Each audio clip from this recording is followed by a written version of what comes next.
Pastor Alfredo, bienvenido en esta mañana. Es un gusto tenerlo aquí en este episodio. Y como saben, nosotros nos dedicamos al tema de rescatar adoradores.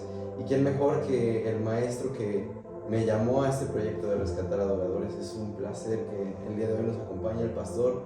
Y es diferente este episodio porque a veces con otras personas no hay tanto contexto, pero yo a usted lo he conocido como amigo, como pastor, como maestro.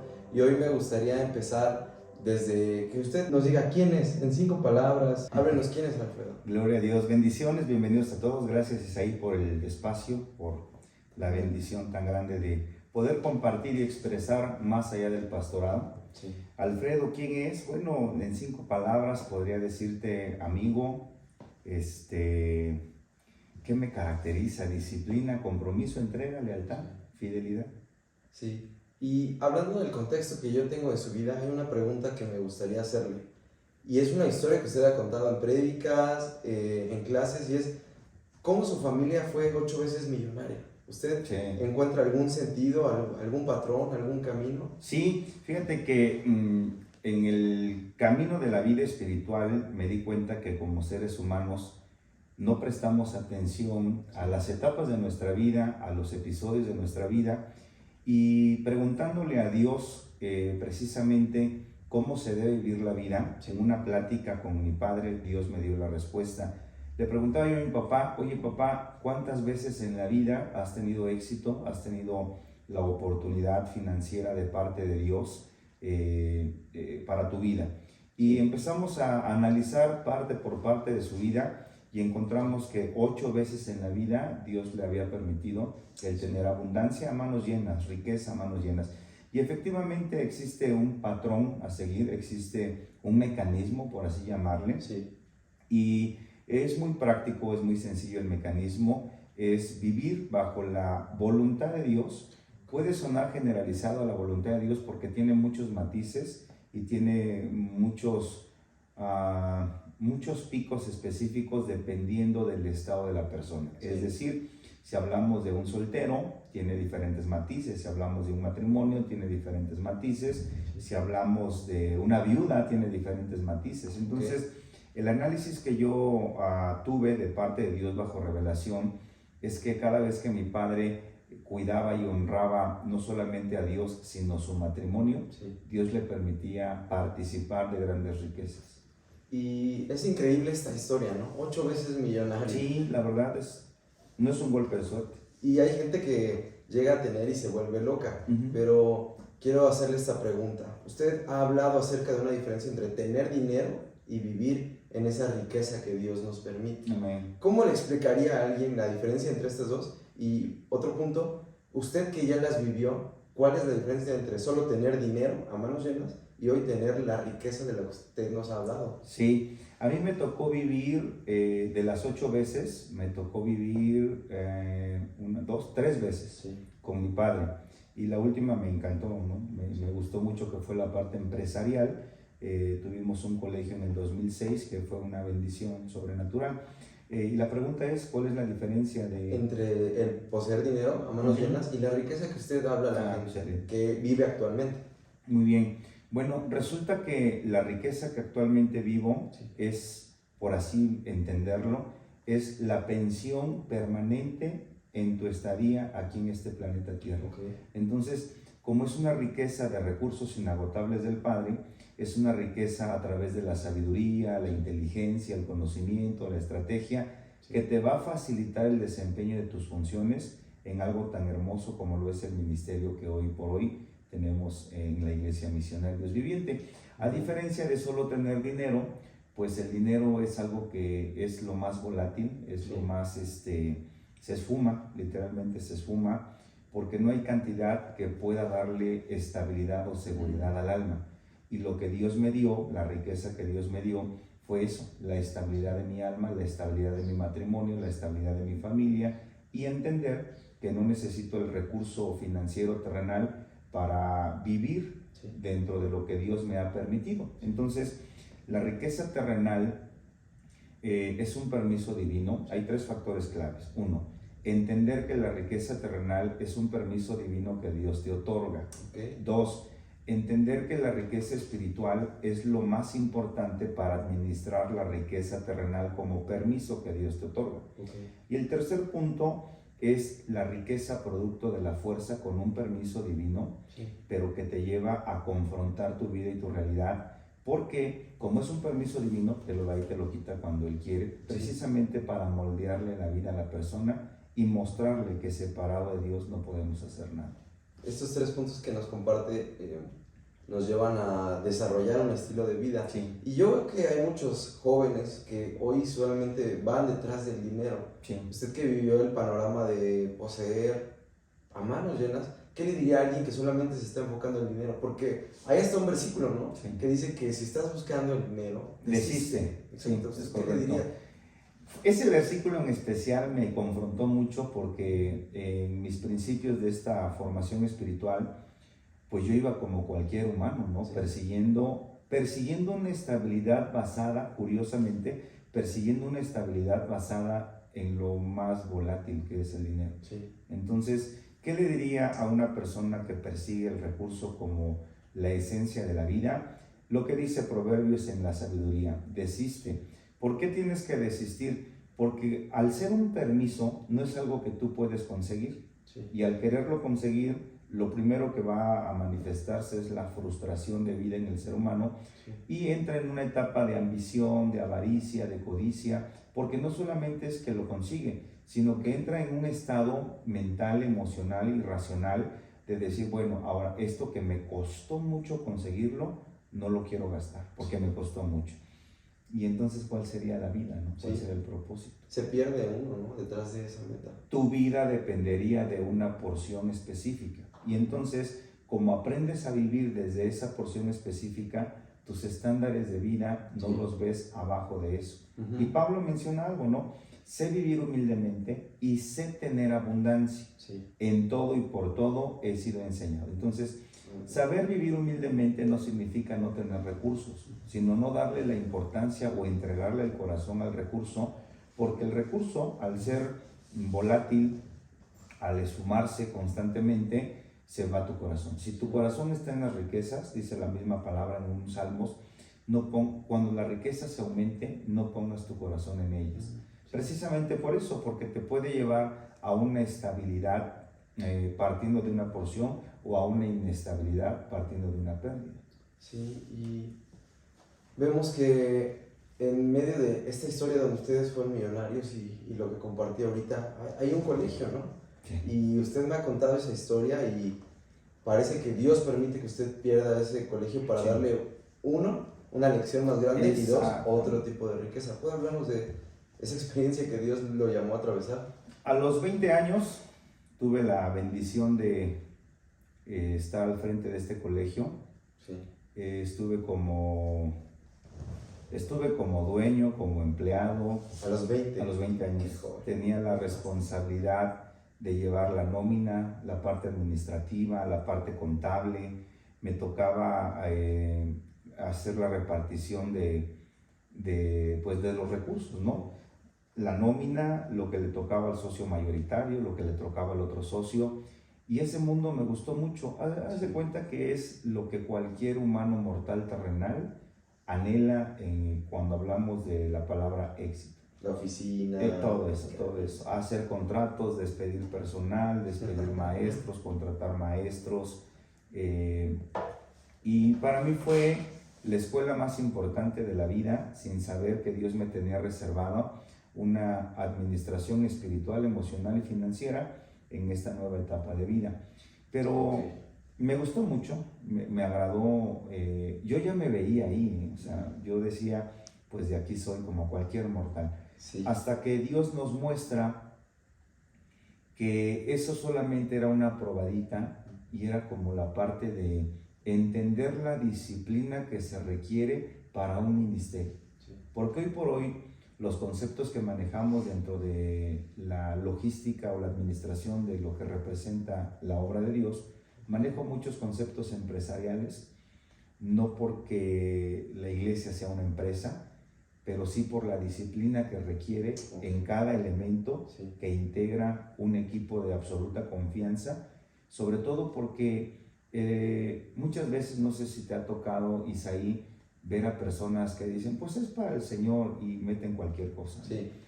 Dios nos va a entender y no se esfuerzan en entregar cosas de calidad, ¿no? En entregar cosas de bendición. Entonces, cuando hoy por hoy Dios me permite administrar o llevar este tiempo ministerial, pues lo veo como aquella etapa de vida que sin conocimiento objetivo a lo que yo llevaba, pero sí con toda la intención y las ganas y la disciplina, y aprendí demasiado en poco tiempo.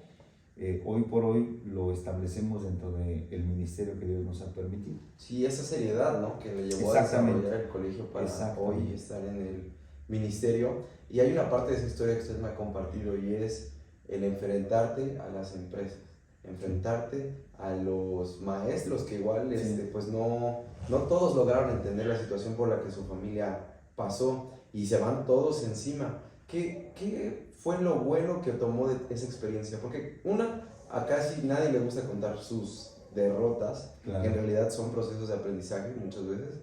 Pero usted, ¿qué se llevó de bueno a través de todo ese desierto que vivió? Apenas me haces una pregunta, no recuerdo bien la pregunta o la formulación de la misma. ¿Qué se siente empezar de cero? ¿Cómo fue la pregunta que me hiciste? ¿Qué sentiría usted si empezara de nuevo? Exactamente. De cero. La derrota es el punto de partida para una mayor conquista, y específicamente esa derrota me caló hasta el alma, me dolió muchísimo, y yo le pedí a Dios que me diera la oportunidad de volver a levantar el colegio como si yo lo hubiera levantado, como si yo lo hubiera construido. Es decir, nuestros niveles de soberbia son muy elevados como humanos y pensamos que por nosotros eso se sustentaba, que por nosotros eso fluía. Y me decía Dios, no te voy a dar la oportunidad de que este colegio se vuelva a abrir, pero te tengo algo mejor. Quiero que hagas discípulos. Y es el equivalente a que un maestro forme, estructure conceptos generacionales. Y me agradó mucho. Claro, en su momento, como dice la Escritura, no es causa de gozo por la disciplina que estás atravesando. Pero ¿qué te puedo decir en relación a eso? Lo mejor que pudo haberme pasado en la vida en esa derrota es que aprendí a vivir sin dinero. Aprendí a no depender ni de personas, ni de porciones, ni de posesiones. Porque ante esa derrota me di cuenta que dependíamos de porciones, personas y posesiones, y nos despojamos de todo para poder salvar ese colegio. Y dice Dios, no, lo que yo ya cerré, lo cierro y te tengo una puerta más grande. Y ahí perdemos mucho tiempo enfocados en la puerta que Dios ha cerrado, y no permitimos que la puerta abierta entra y disfruta de lo que Dios tiene preparado. Entonces, haciendo como memoria de esa derrota del 2006, te puedo decir que llevo 16 años consecutivos sin volver a experimentar una derrota. De una derrota tan fuerte y tan dura.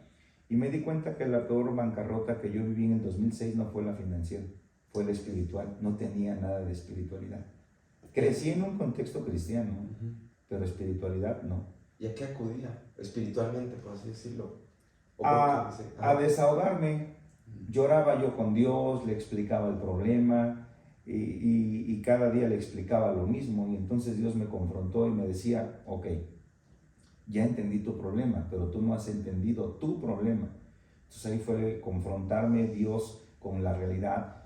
Yo no conocía cómo se oraba con una promesa, no conocía la parte del ayuno, pero curiosamente, a muy corta edad mi padre nos ponía a hacer ayunos de 3 días, de 2 días, de un día, pero nunca entendí el por qué o el para qué. Hoy por hoy te puedo decir que un ayuno es un potencializador de la fe, de la oración, de la alabanza, de la adoración, y son herramientas que valoro muchísimo, que partiendo de esa derrota o de esa bancarrota pude estructurar conscientemente durante 3 años, que fue mi proceso de capacitación formativo.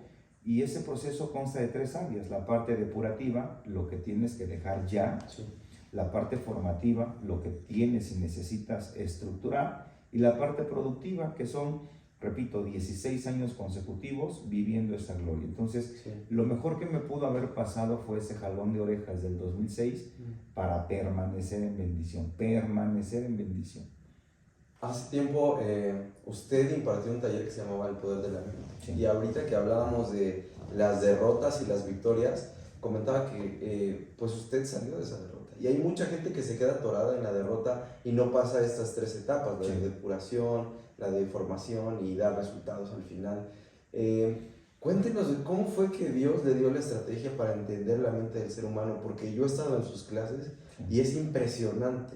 He compartido este material con otras personas que han salido de depresión, han salido de ansiedad, han salido de otros vicios que los tienen enganchados, y gente que te dice, he ido al psicólogo, he ido al psiquiatra, he ido a otras terapias y no me está dando los resultados que hoy estoy viviendo. ¿Puede hablarnos de esto?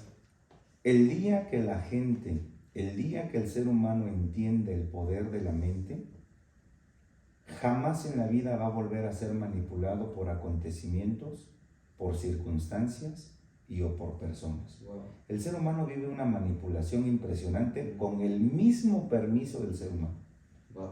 Es decir, que con tu permiso cualquiera llega y te manipula, cualquier circunstancia toma control de tu mente, cualquier situación de vida pasada, presente o futura tiene la capacidad de desboronar tu vida, de destruir tu vida, Sí. pero lo feo es que es con tu permiso.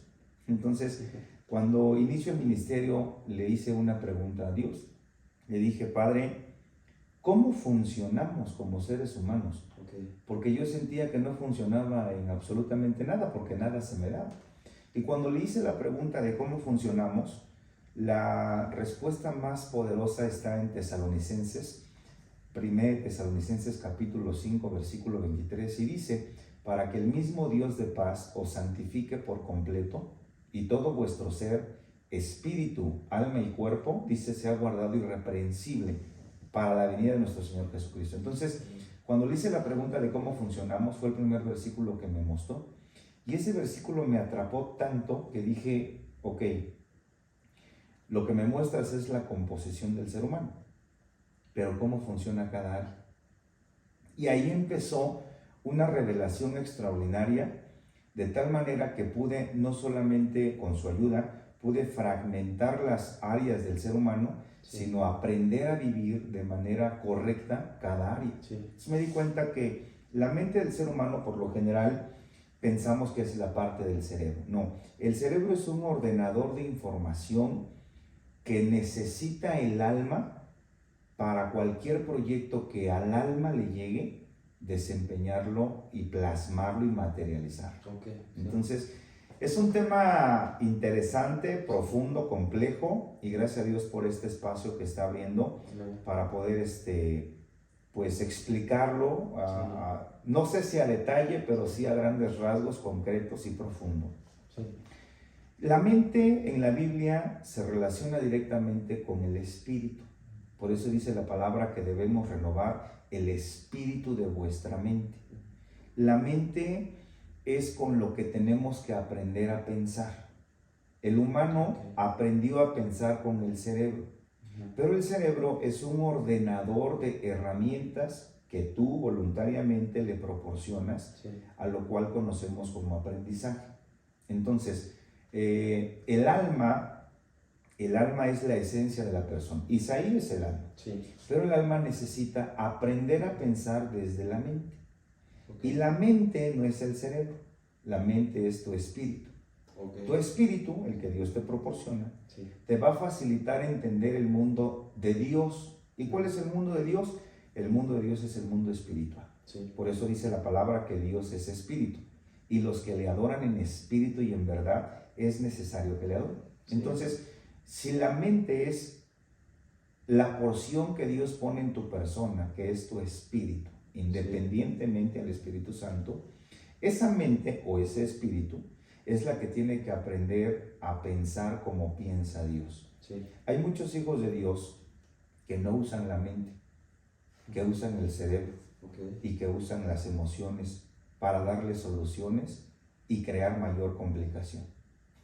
¿Puede explicarnos sí, bien este sí, punto? Sí, sí. Yo venía resolviendo la vida a nivel razonamiento. ¿Y qué es el razonamiento? Probabilidad, posibilidad, metodología. Okay. ¿Qué es el razonamiento? Lo que es contable, lo que es visible y lo que es palpable. Entonces, con esas herramientas, pues no logras mucho, porque caes en un círculo vicioso: compra, venta, renta, inversión, deuda. Y el humano es especialista para deudas. Y luego dicen, es que hay deuda buena y deuda mala. No sabes ni administrar tu vida financieramente personal, vas a poder administrar otras áreas. Entonces, cuando me di cuenta que yo venía dándole solución a la vida desde el razonamiento a nivel cerebro y frustraba la parte emocional, le dije a Dios, pues ¿cómo funcionamos? O sea, porque para mí 2 más 2 son 4 y 5 más 2 son 7, pero cuando encuentro en la Biblia que con 5 panes y 2 peces comieron 7,000, 5,000 personas, entonces yo estaba viendo la vida desde el razonamiento, estaba utilizando el ordenador de información como el medio de solución para la vida, hasta que me dice Dios, oye, tú tienes la mente de Cristo, ¿por qué usas el cerebro? Y todo eso me empezó a hacer muchísimo ruido y dije, bueno, pues creo que hay un área de vida que no he vivido. Y aprendí a ver la vida como Dios la ve, aprendí a sentir como Dios siente, aprendí a tomar decisiones como Dios toma decisiones a muy corta edad. Fue un entrenamiento muy objetivo, disciplinado, se requiere mucho carácter y muy extremo. Muy extremo. Yo lo veo muy extremo. Sí, la verdad sí, porque no sé qué tiempo tengas tú en el cristianismo. Bueno, yo nací en un hogar cristiano, digamos, o sea, no literal, como a los 10 años. Como a los 10 años tienes conciencia. Sí. Estos conceptos que yo te estoy diciendo, ¿los habías escuchado? No, antes de conocerlo para nada. Era más una catarsis emocional. ¿Qué crees que está pasando a nivel mundial con las iglesias cristianas? Eso y espectáculo. Mucho cristiano está viviendo desde el razonamiento humano, desde el sentimiento y la emoción. Es decir, procesa la información cotidiana de vida desde el razonamiento humano. Por eso es que cuando Jesucristo dice Lázaro no está muerto, pues el cerebro no te cree que no esté muerto y tus emociones no te creen que no esté muerto. Entonces, ¿desde dónde estás entendiendo la vida? ¿Desde qué área específica en tu ser estás entendiendo la vida? Jesucristo es el diseño original de la creación divina. Jesucristo trajo un sistema de vida a la tierra. Trajo un sistema de vida a la tierra, no trajo una religión cristiana. Y el cristiano vive una religión cristiana a través de metodología, a través de discipulados muertos, a través de espectáculos, a través de a quién traemos para Navidad o qué evento vamos a hacer.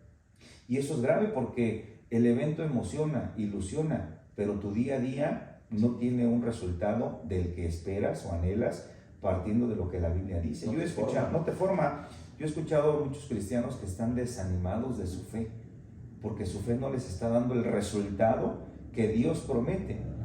Entonces yo le dije a Dios, yo quiero comprobar que lo que tú dices es real, pero no con reto, sino en serio, o sea, en buen plan.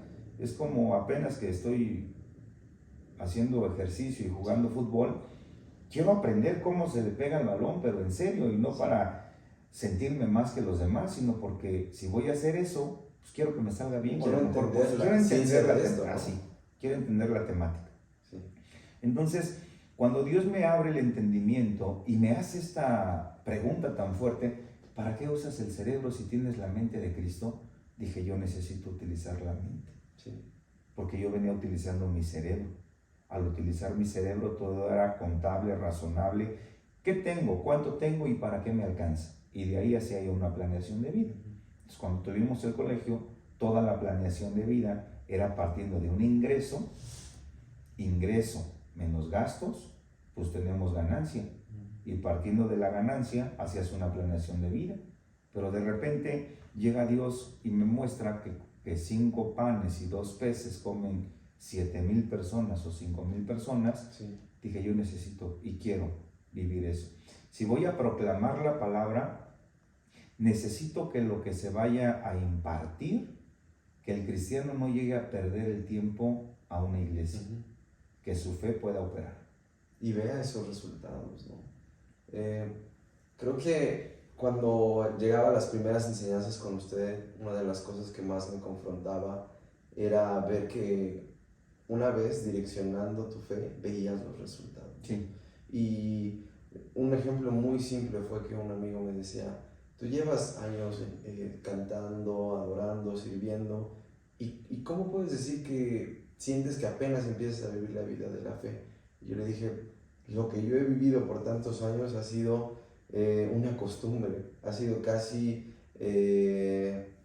hábitos que había formado que creía que eran espirituales, pero cuando encontré la vida espiritual me confrontaron y dije, estaba solamente, no sé, viviendo un estilo de vida, pero no estaba viviendo lo que la palabra promete. Y cuando usted nos ha hablado de el reino y la mente de Dios en nosotros, es algo que me reta, porque muchos pensamos que un reino son lugares, que un reino son vestimentas, comidas, pero usted nos dio la respuesta, que es una forma de pensamiento. ¿Cómo le diría a los cristianos qué es vivir el reino de Dios? ¿Cómo se los explicaría a aquellos que nos escuchan hoy? Amén.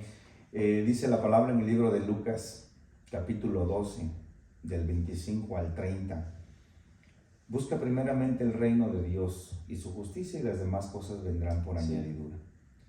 Y lo primero que Dios me reveló en el mundo de la fe, partiendo de todo lo demás, fue eso, porque a mí me indignó mucho cuando dice la palabra que Dios sabe que tú y yo tenemos necesidad de esas cosas.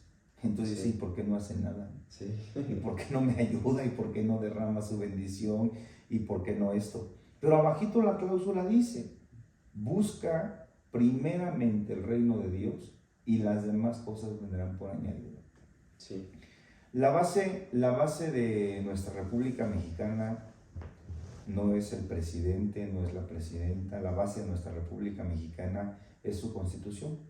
Y en base a la Constitución es como se rige toda planeación, actividad, presupuesto, justificación de presupuesto y demás. Ahí se plasma en lo que la Constitución dice.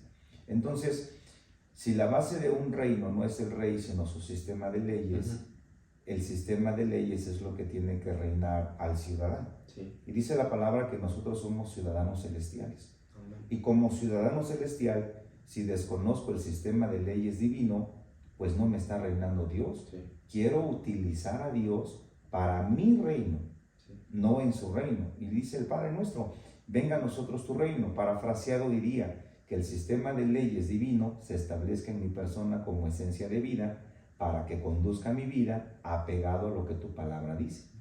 Entonces, ¿cómo explico el reino de Dios? Como el sistema de leyes divino, sí, que te permite y facilita la legalidad de Dios respaldándote en la tierra. Okay. Entonces, cuando tú tienes el respaldo de Dios, tienes absolutamente puertas abiertas. Sí. Y si la puerta está cerrada, Dios la abre porque tienes el respaldo de Dios. Sí. Y de ahí verdaderamente vienen las añadiduras. Las añadiduras yo lo manejo como los viáticos que Dios te envía mientras estás en tu estadía en la tierra. Esas son las añadiduras. Sí. Es decir, las añadiduras te van a facilitar alguna parte del desempeño de tus funciones. Porque muchos persiguen las añadiduras como el máximo de su fe. Y no, porque entonces le están apostando al comportamiento humano apegado a lo que Dios dice, para que me den recompensas. Y creen que es un reflejo, ¿no? Si tengo muchas posiciones... ese es otro punto. Ese es otro punto. La gente piensa que si tienes riqueza, Dios está contigo. Y que si tienes pobreza, el demonio se te metió por alguna área. Hiciste algo, sí, ¿no? ¿Qué hizo? ¿Por qué ya no tiene? Y si te metieron al pozo de los leones, a saber qué pecado cometió. Y si te pusieron en la cruz del Calvario, pecador, porque está por ahí. No. Sí. La espiritualidad y el reino de Dios también tiene que ver con el desempeño de funciones y proyectos divinos que Dios te otorga, proyectos divinos que Dios te entrega. Y en el proyecto Dios te da la satisfacción de cumplir y hacer la voluntad del Padre.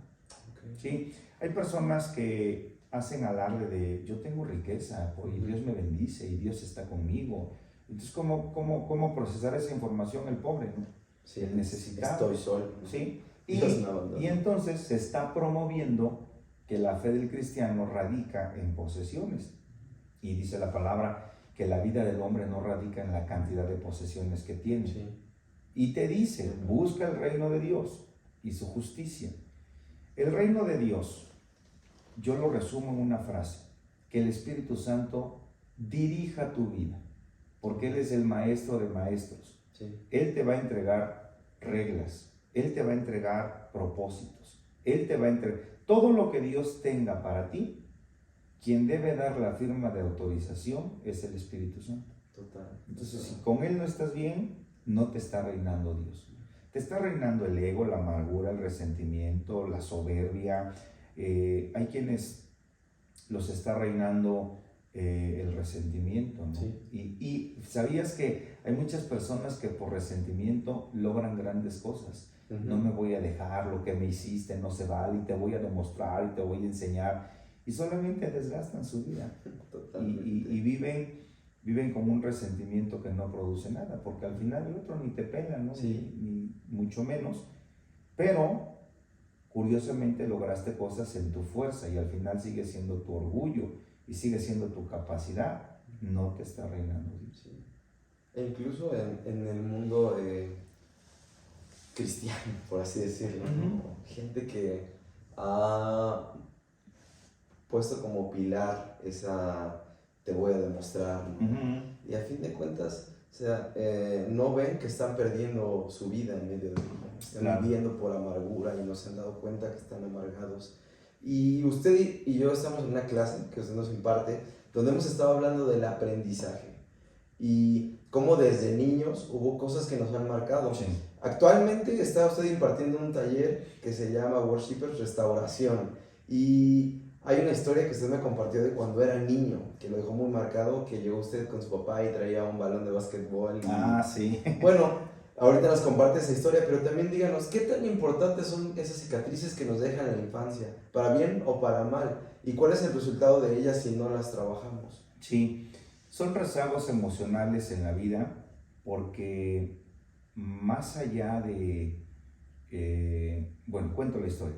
Esa historia tiene mucho significado. Me preguntaba, Sí. algo importante, ¿qué marcó en mi vida esa parte del juego de pelota, como le llamaba mi papá? Resulta que yo a escondidas, toda la preparatoria estuve en la selección de básquetbol, y me llamaba mucho la atención que eran como de esas historias que entre menos permisos te dan, más victorias llevas, ¿no? Era bueno. Sí, éramos muy buenos. La prepa 5 de mayo, éramos muy buenos.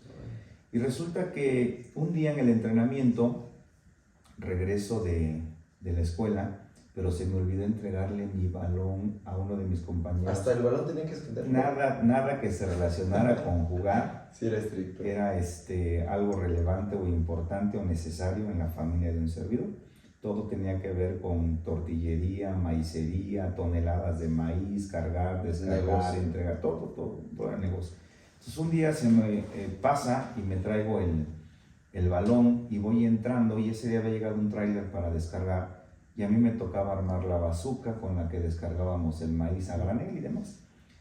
Y llega y me encuentra de frente con el balón, y recuerdo que me dio una cachetada ahí enfrente de todos los trabajadores. Y me regañó. Lo que más me dolió no fue la cachetada, sino el sentirme humillado delante de los trabajadores. Sí. Y el que no tuviera él un grado de sensibilidad en relación a algo que a mí me gustaba. Y que no era malo en realidad, ¿no? No fumaba, no me drogaba, no me alcoholizaba. No, ahí es donde mi cerebro no, mi alma, mi espíritu no cuadraba el por qué tanta situación tan complicada. Y si hablamos de heridas, porque mencionabas que el taller de Rescatando Adoradores, restauración, worship, restauración, pues son heridas que se convierten en rezagos, y no por el juego de pelota, no por el básquetbol que me apasionó y me gustó, sino porque naturalmente el humano busca el reconocimiento de su papá o de su mamá. Totalmente. Y mientras no tenga ese reconocimiento, aunque saques campeonatos, pero tu papá no te lo celebró, pues no te llena eso. Insatisfecho. ¿Sí? Tienes una insatisfacción interna del alma que la vas arrastrando. Y entonces, bueno, ok, no en el juego de pelota, ¿en qué sí le gusta a mi papá para que yo, pues le dé el gusto, ¿no? Le dé el gusto. Y al ser papás muy estrictos, pues no en todos le dábamos el gusto, ¿no? Porque prácticamente son generaciones en donde difícilmente te reconocían algo porque era tu responsabilidad. Lo tienes que hacer bien porque es tu responsabilidad. Entonces, de ese tipo de cosas, como muchas en cualquier persona, es un cúmulo de sentimientos que te llevan a la amargura en un plano inconsciente. De tal manera que cuando una persona quiere vivir el reino de Dios, como lo mencionábamos anteriormente, si tiene un cúmulo de rezagos sentimentales por ese tipo de cosas o otras graves, porque hay quienes nos ven y pueden decir, eso no es nada a comparación de lo que yo viví. Sí. Bueno, no es nada, pero ya es algo. Y si ese algo ya perjudica en mi persona, imagínate a ti que sí te pasó algo más grave, ¿no? Sí. La amargura es un cúmulo de sentimientos que no se liberaron por pena, que no se liberaron porque no supiste cómo. Pero la estrategia de Satanás es llevarte a la amargura, porque aunque seas hijo de Dios, si tienes amargura, dejas de alcanzar la gracia de Dios. Sí. Y la gracia de Dios es el favor que necesitas día a día para el cumplimiento de tus objetivos, para alcanzar tus metas, para el propósito mismo de vida dentro de una iglesia. La amargura te roba todo. Todo, absolutamente todo. Entonces, yo llevaba esos rezagos internos, emocionales, personales, pero te haces el fuerte, o sea, inconscientemente también dices, bueno, eso no me tiene que detener, pero sí, son pequeñas piedritas en el zapato, que no está en toda la planta del pie, pero por pequeñita que sea, te impiden caminar. Y así es este caminar de vida, ¿no? Entonces, o erradicas la amargura, limpias tu corazón para que no tengas nada, ningún impedimento para servirle a Dios. Y en su proceso de vida, hablando del tema de la restauración, ¿qué áreas usted vio como de oportunidad para sanar y vio los resultados, ¿no? Porque alguien podría decir, bueno, yo no necesito un taller donde te enseñan a llorar, ¿no? Cosas así. Usted, díganos, bajo testimonio propio, yo viví este proceso, restauré y vi este resultado. El personal. Sí. ¿Qué restauré de mi vida? Restauré la parte, voy a hablar en estos conceptos, la parte racional. Sí. Aprendí a no usar el cerebro para cuando Dios me da una instrucción, porque cuando hablamos de restaurar te vuelves tan con tantos esquemas que todo lo procesas así. Y cuando hablamos de restauración es poner todas las piezas en su lugar, no solamente porque estés roto, sino porque hay otras que no van ahí. Y tienes que ponerlas en donde tienen que ir, porque esas rompen las otras áreas. Entonces hay que restaurar, también es poner las piezas que corresponden en el lugar que corresponden. La restauración en la parte emocional fue por la frustración al no entender que la vida no me iba a salir porque yo quería que me saliera, sino por el permiso que Dios. Entonces llegas a sentirte tan frustrado que como efecto dominó te sientes inútil, porque entonces dice Dios, entonces ¿para qué existo? ¿No? ¿Cuál es el propósito si no me sale absolutamente nada de lo que yo quiero? Y me decía Dios, pues precisamente porque es lo que tú quieres, sino porque dentro de mi voluntad existe. Y me he dado cuenta que tú me quieres utilizar a mí para lo que tú quieres. Entonces yo no soy tu Dios, soy tu empleado. Me estás tratando como un empleado, no como la esencia de la sabiduría que dirige tu vida. Yo no soy el genio de la lámpara maravillosa. Yo soy Dios y soy tu Padre y tienes que aprender a respetarlo. Entonces, restauré esa parte de frustración interna, emocional. Restauré la parte de comprender, en el caso de todos como hijos, tenemos heridas por nuestros padres, porque nuestros padres no supieron ser padres. El objetivo principal de un padre, de manera natural, está en modo de supervivencia. ¿Y qué es la supervivencia? Calzado, vestido, comida, techo y listo. Y escuela. ¿Cómo te sientas? No me importa, no me interesa o medio me interesa. Porque ellos tienen sus propias batallas y sus propias luchas emocionales. También, ¿no? Sí, por eso es que no podemos señalar culpables. No. Tienen sus propias luchas porque no les enseñaron a ser padres. El sistema o esquema de vida es que ser padre es en un modo de supervivencia. ¿Y qué es la supervivencia? Todo lo que se relacione con la providencia que requiere mi hijo para que crezca, para que tenga herramientas intelectuales y él pueda ser mejor que yo. Y repito, como te sientes, pues casi no me interesa porque pues tienes que sacar 10. Y el mismo humano, o sea, los mismos hijos dicen, pues creo que mis sentimientos a nadie le importan, ¿no? Y creo que tampoco a mí me deben de importar, entonces tengo que seguir estudiando porque mañana es el examen. Sí. Y no le damos importancia a la parte fundamental del ser humano, que es su alma. Sí. Por eso el Salmo 23 dice, confortarás mi alma. Y si Él ha creado el alma y Él tiene que confortar el alma, pues ¿cómo vivimos actualmente en nuestras almas?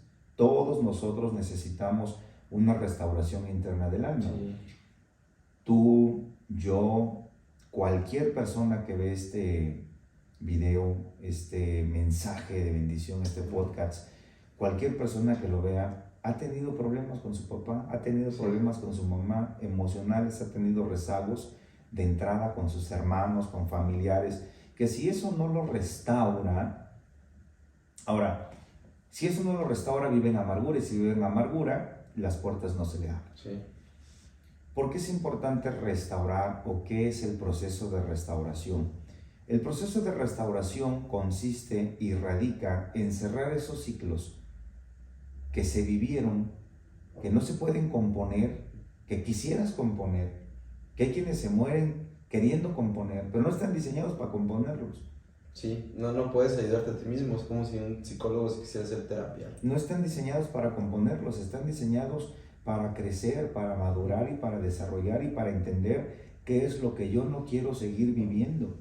Pero de repente lo sigues viviendo porque no sanas esa herida y esa herida no sanada tiene que ser restaurada. Sí, totalmente. Después de que restauré la parte emocional, pues son por etapas, porque tienes que entender primero la parte de tu padre, de tu madre, de tus hermanos, de tus hermanas, pero luego me caso y en el matrimonio también tuve que restaurar ahí áreas, porque ahí no solamente me rompí yo, sino la rompí a ella. Eso es lo que a veces no vemos.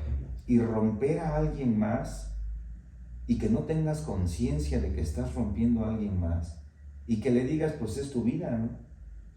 Pues entonces no entendemos qué es un amor sobrenatural sobre la vida de quien enamoraste y que cuando te tocó amarla no supiste cómo tratarla.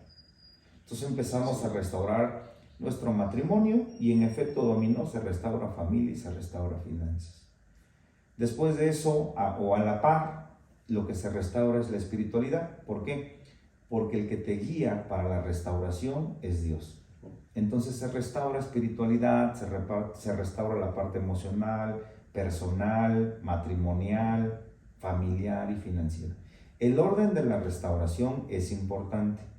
Dice, hay una regla matemática que el orden de los factores no altera el producto. Sí. En el mundo de la restauración, el orden de la restauración altera todo. Primero restauras tu alma, porque si no restauras tu alma y tú eres el que estás echando a perder todas las otras áreas, y no estamos hablando de que seas egoísta, primero restáurate tú para que puedas, no, sino de objetividad, productividad y estrategia. Cuando yo restauré mi alma y entré en paz y en plenitud, pude dar lo mismo. Y a veces queremos que te den ellos paz y plenitud, no teniendo tú eso. Claro. Y los culpas diciéndoles, es que cómo quieres que esté en paz y mira cómo te pones. Sí. Entonces pensamos que la paz y la plenitud es la responsabilidad del otro. No, la paz y la plenitud es una responsabilidad personal en tu comunión con Dios para que puedas dar precisamente eso a todos los demás. Wow. Y me impresiona desde el punto de vista que lo abordan analíticamente, la mente, el corazón, todo esto, y cómo es un conjunto que da el resultado de nosotros, ¿no? Sí. Y hay personas que tienden mucho al alma, tienden mucho a la razón y no encuentran el equilibrio preciso. Y si algo algo soy muy consciente de ustedes, que es el líder más equilibrado que yo conozco. Muchas gracias. He estado en empresas, he estado en iglesias, tanto en México como en el extranjero, y reconozco que Dios lo ha formado como un líder muy, muy equilibrado. Lo he visto tomar situaciones donde tiene que hacer un juicio y Sí. lo hace impecable. Y hoy, ¿qué le aconsejaría a aquellas personas que quieren ser líderes y cómo Dios lo llevó a ser el líder que es hoy en día? 4 factores importantes del liderazgo. Okay. Humildad, obediencia, conocimiento y fe. Sí. Son los 4 pilares más importantes que un líder debe tener. Y el primero es el más complicado. Humildad. ¿Qué es la humildad? La capacidad de querer corregir, modificar o implementar lo que Dios te pida, cuando te lo pide y porque quien te lo pide es Dios. Sí. Y es el peldaño más difícil, porque dice un Salmos, líbrame de los errores ocultos. Ocultamos también nuestros errores, que no queremos mostrar la esencia de nuestra persona para aparentar ante las personas que no nos equivocamos.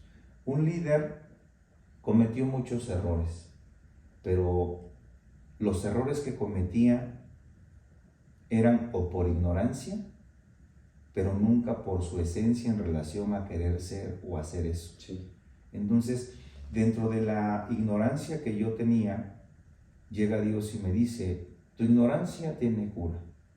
Y la cura de la ignorancia no es el conocimiento.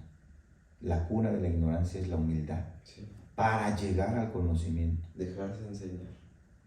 Entonces le dije, quiero. Sí.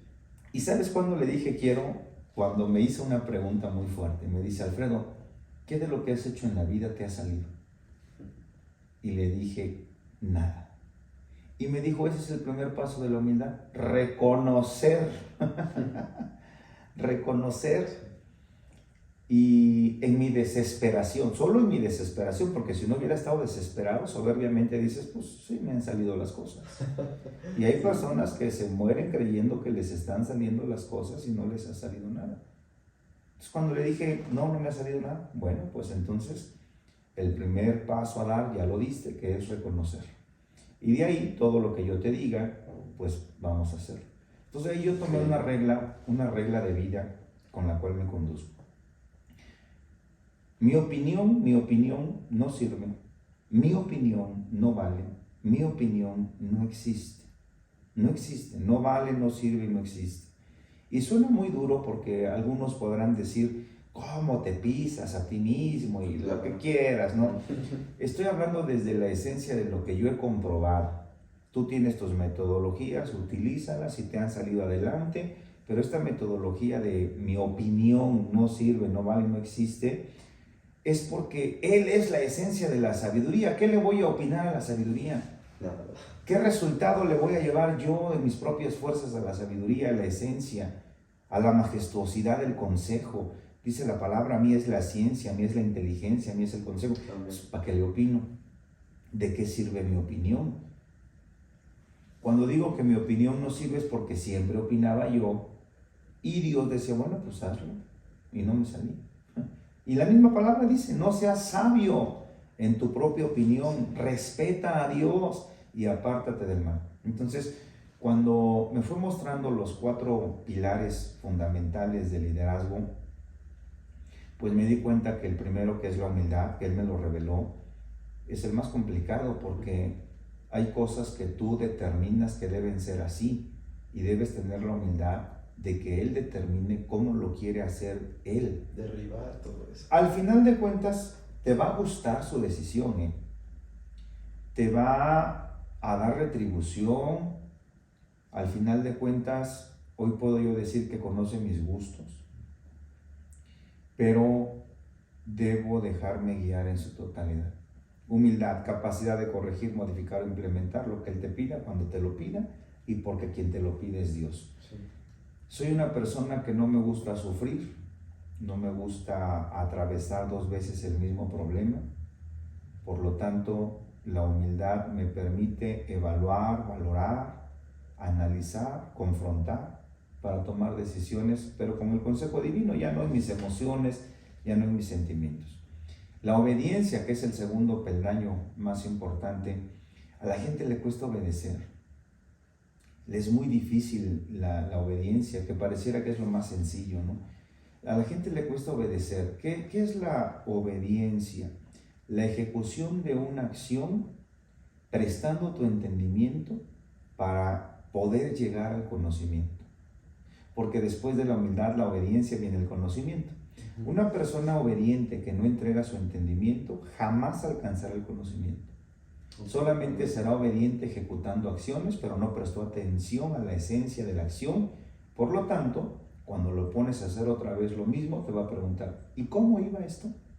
¿Y cómo se hace aquello? Y el maestro de maestros te dirá, no prestas atención, eres solamente una persona obediente sin entendimiento. La obediencia se acompaña del entendimiento para que puedas llegar al conocimiento. Una persona obediente es aquella que ejecuta la acción, pero evalúa todo lo que el maestro está evaluando para poder entender el por qué lo está haciendo así. No sé si te ha pasado que te preguntas una y mil cosas, ¿por qué Dios tomó esta decisión? Te voy a poner un ejemplo. Adelante. Primera de Samuel capítulo 15 dice que Dios mandó matar hombres, mujeres, niños, los de pecho, vacas, animales y demás. Y entonces una vez escuché a una persona que decía, yo no creo en un Dios que manda matar a los de pecho, que manda matar a mujeres, que manda matar a niños. Yo no curiosamente no dijo que manda matar a hombres, no. Pero yo no estoy de acuerdo en ese Dios. Sí. Y son análisis y reflexiones que necesitas una profundidad para saber por qué Dios hizo eso y por qué cuesta obedecer cuando Dios te da una orden en base a eso. Sí. Ese capítulo de la Biblia de 1 Samuel capítulo 15, donde mandan matar a hombres, mujeres, niños y los de pecho y demás, se contesta con dos versículos fundamentales. Uno que está en el libro de Éxodo capítulo 20 y otro que está en Efesios capítulo 6, verso 12. Éxodo capítulo 20 dice que Dios visita la maldad de los padres sobre los hijos hasta la tercera y cuarta generación de los que me aborrecen. Y Efesios 6:12 dice que nuestra lucha no es contra carne y sangre, sino contra principados y potestades. Cuando Dios manda matar hasta los de pecho, es porque principados y potestades que salen de la generación de los padres se tienen que meter en la generación de los hijos y de los hijos de los hijos. Entonces, para erradicar esa contaminación de principados y potestades en donde se levantaba ese pueblo constantemente para con el pueblo de Israel, tenían que matar todas esas generaciones. Sí. Esto no solamente lo expresa Dios en esa porción de la Escritura, cualquier otra cultura de otros dioses hacían exactamente lo mismo. Sí, para erradicar. Porque conocían perfectamente el mundo de la espiritualidad y sabían que si dejaban un sobreviviente, algo pasaba en ese sobreviviente, que se le metían los espíritus de vengar a su pueblo, crecía y fortalecía a un pueblo nuevo, sí, para vengarse de ese pueblo. Entonces, todas esas evaluaciones, cuando hablamos de una obediencia, hay cosas que Dios te manda a obedecer y te vas a preguntar, ¿pero por qué? O sea, ¿por qué lo tengo que hacer? A mí me pasó varias veces. Me daba Dios una indicación, me decía, no, pero ¿cómo? ¿Pero por qué? ¿Y si se van? ¿Y si se quedan? ¿Y si se enojan? ¿Y si esto?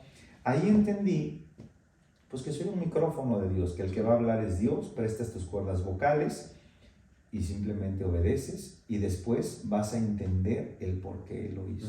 Sí, al final sí te explica. No sé si tu papá o tu mamá alguna vez te dijo, hoy no me lo vas a entender, algún día me lo vas a entender. Y esas frasecitas, molestan en su momento, pero pasa el tiempo y hoy mucho, 90 y tantos % de lo que mi padre me decía, hoy lo entiendo. Sí, tiene un sentido. Tiene un sentido. Yo no sabía obedecer bajo la esencia objetiva. Obedecía bajo la autoridad de mi padre, pero sin la esencia. Obedecía porque tenía que obedecer. Sí, no hay opción. Aprendía, prestaba la atención. Exactamente. Entonces, Imagínate cuándo vas a llegar al conocimiento si tu obediencia es porque tienes que obedecer, no porque quieres obedecer. Jamás. Después llegamos a la parte del conocimiento. ¿Qué es el conocimiento? La aplicación constante de la enseñanza. ¿Qué es la aplicación constante de la enseñanza? Lo que te dijeron que hicieras, lo aplicas una y otra vez. Dicen que la práctica es el maestro. El conocimiento es la comprobación palpable de lo que se te dijo en el secreto. Si tú no compruebas lo que Dios te dice en el secreto, tienes información, pero no tienes conocimiento. No lo has vivido. Mi pueblo pereció por falta de conocimiento, no de información. Es decir, no llegaban a la comprobación. Por lo tanto, no era palpable. Ese Dios, dice la palabra, siempre andan vagando en su corazón y no han conocido mis caminos. Pues, ¿qué es el conocimiento? La comprobación palpable de la enseñanza. Sí. ¿Qué es la enseñanza? Lo que debo aplicar día a día para llegar al conocimiento. Y por último, es la fe. La fe es el conjunto de las tres Sí. antes mencionadas, a lo cual yo denomino como formación espiritual. Lo que te hace apto para el desempeño de tus funciones. Eso es el liderazgo. Impresionante. Algunos piensan que solamente es dar órdenes o tener como que el porte, la presencia, pero al usar estos 4 puntos que usted nos explicaba, es como yo veo un líder completo. Y eso es a lo que hombres de Dios, pero también empresarios, aspiran. Sí. Yo he tenido la oportunidad de trabajar de cerca con usted y veo cómo se acercan personas desde el mundo empresarial, político, espiritual, y veo la manera en que Dios lo usa. De verdad es una honra especial que usted Amén, nos haya compartido esto. Es la primera vez y sé que no será la última. Amén, porque Dios gusto. te ha dado gran mensaje, testimonios que compartir. Y pues muchas gracias por haber estado aquí, Pastor Alfredo. Le Con bendigo. gusto. Bendigo el ministerio donde le ha puesto. Amén. Y adelante, unas últimas palabras que gustaría dar. Liderazgo es lo que Dios te permite y facilita para poder renovar el entendimiento de tu generación. Porque el liderazgo no es para que tú tengas un provecho personal, sino para que marques un antes y un después generacional. Wow. Amén. Bendiciones. Muchas gracias. Bendiciones.